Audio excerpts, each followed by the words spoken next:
Drugs घटक काय असतात, त्यांचं सेवन तुम्हाला विनाशाकडे नेतं वगैरे वगैरे माहिती आपल्याला असते.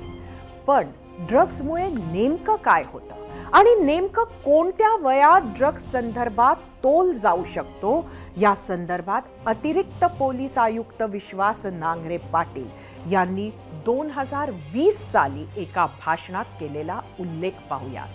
तो उल्लेख आजही तंतोतंत लागू पडतो.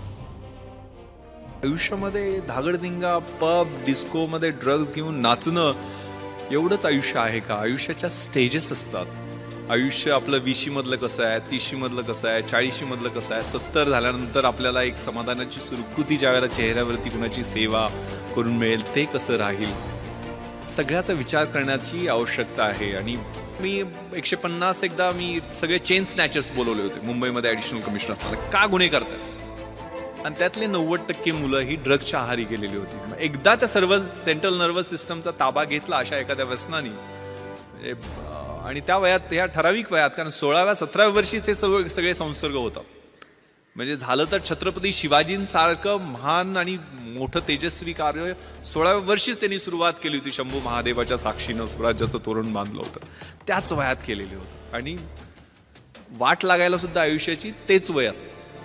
चांगला संसर्ग असेल तर चांगला संसर्ग त्याच वयामध्ये होतो, आणि वाईट सवयी लागल्या तर त्या निघत नाही, तर त्याच वयामध्ये होतात. पण तुमच्या आयुष्याचं सोनं करायचं आहे की माती करायची आहे? कारण हे वयच असं आहे की त्यावेळेला चकाकणारी गोष्ट, प्रत्येक गोष्ट ही सोन्यासारखी वाटत असते. ती कदाचित अणुकुचीदार काच असू शकते. ती काच कधी लागेल, त्याची कधी जखम होईल, ती जखम कधी चिघळेल, आणि तिचं कधी गँग्रीन होईल, आणि कधी आयुष्य उद्ध्वस्त होईल हे कळत नाहीये. Trust your self. तुम्हाला काय करायचं हे पहिल्यांदा जाणून घ्या. हे खूप छान प्रार्थना आहे परमेश्वराची. God grant me the serenity to accept the things which I cannot change, courage to change the things which I can, and wisdom to know the difference. परमेश्वरा, ज्या गोष्टी मी बदलू शकतो ते बदलण्याचं मला धैर्य दे. ज्या बदलू शकत नाही आहे ते स्वीकारण्याचं मला सामर्थ्य दे. आणि ज्या बदलू शकतो आणि ज्या बदलू शकत नाही आहे त्या दोन्ही मधला फरक ओळखण्याचं शहाणपण दे. ते शहाणपण महत्वाचं. हेच ड्रग्स नुसतं जवळ बाळगल्यास किंवा सेवन केलं तर किमान 10 ते 14 वर्षांची शिक्षा होते. इतकंच नाही तर 1 लाख रुपयांपर्यंत दंडही आकारण्यात येतो.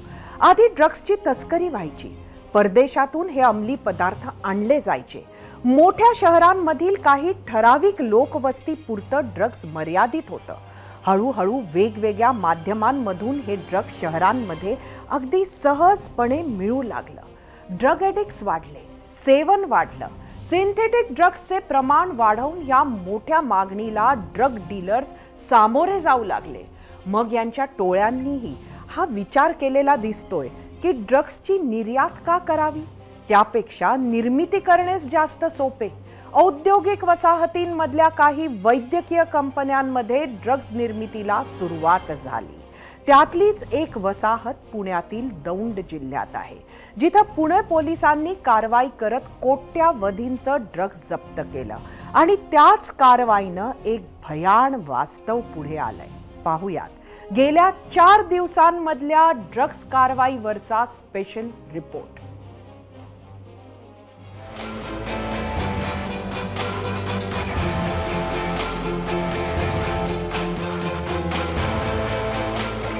यंदा पुणे महानगरपालिकेचा अर्थसंकल्प होता 9,000 कोटींचा.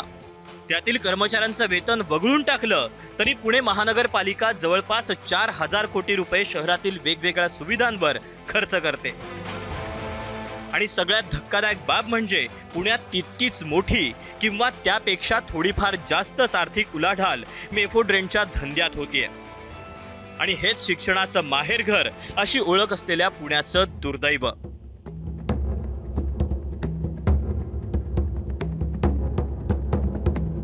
पुण्यातील सोमवार पेठ तसा रहदारीचाच परिसर. त्याच गर्दीत तिघेजण ड्रग विक्रीसाठी येणार ही माहिती हाती लागली आणि पोलिसांनी सापळा रचला.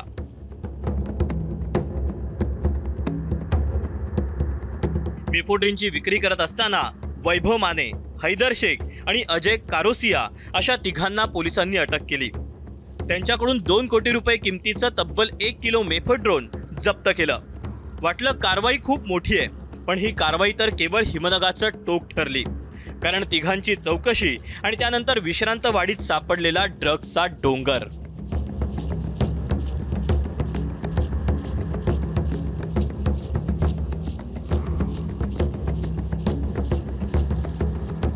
मिठाच्या पाकिटांची थप्पी पाहून तुम्हाला वाटेल की एखाद्या दुकानाचं स्टोर रूम आहे. मात्र याच मिठाच्या प्रत्येक पाकिटामध्ये मीठ नव्हे तर ड्रग्ज होता. कोटी, दशकोटी, शतकोटी आणि हजार कोटी या प्रकरणातला पुणे पोलिसांचा तपास असा पुढे जात राहिलाय. कारण पुण्यातील सोमवार पेठेतून उघड होऊ लागलेलं ड्रग तस्करीचे रॅकेट पुण्यातील विश्रांतवाडी, पुणे जिल्ह्यातील कुरकुंब MIDC, मुंबई, दिल्ली आणि आता थेट आंतरराष्ट्रीय पातळीपर्यंत पसरल्याचं उघड झालंय. या प्रकरणात पुणे पोलिसांनी कुरकुंब MIDC मधल्या अर्थकेम या केमिकल कंपनीच्या अनिल साबळे नावाच्या मालकाला अटक केली आहे आणि आता सॅम ब्राऊन हा आंतरराष्ट्रीय पातळीवरती मेफेड्रॉनची तस्करी करणारा तस्कर पुणे पोलिसांच्या रडारवरती आहे. विश्रांतवाडीचं कुरकुंब MIDC कनेक्शन. इथं पोलिसांनी कामगार ट्रक चालकांची चौकशी केली. त्यांच्या उत्तरांमधून पुढे आली कुरकुंब MIDC.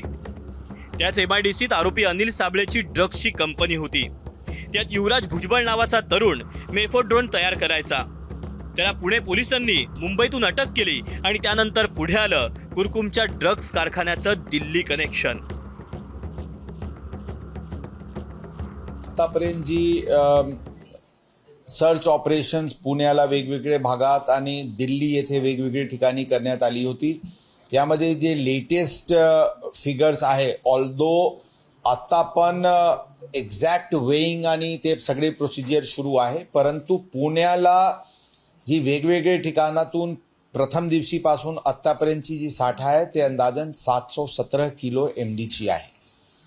दिल्ली येथे टोटल जे प्रेमाइसेसमध्ये काल करण्यात आली त्यामध्ये एकूण 970 किलोची साठा दिल्ली येथे मिळालेली आहे. त्याचे एक्झॅक्ट टेस्टिंग्स की एक्झॅक्टली काय काय कॉम्पोनेंट आहे त्याची टेस्टिंग सुरू आहे. आता जरा गेल्या 4 दिवसांमधल्या कारवाया देखील पाहूया.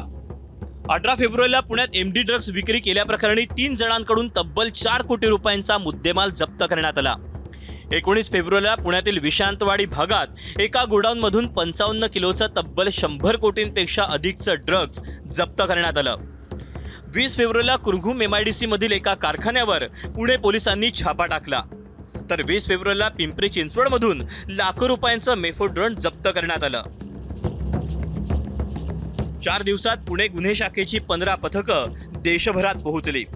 त्यात एकट्या पुण्यात 717 किलो तर दिल्लीत 970 किलो MD जप्त केलं. म्हणजे 1700 किलो MD ड्रग्सची जप्ती करण्यात आली, ज्याची किंमत आहे 1400 कोटींच्या घरात. या प्रकरणी दिल्लीतून 5 जणांना ताब्यात घेतलं, तर आतापर्यंत एकूण 8 आरोपी पकडण्यात आलेत.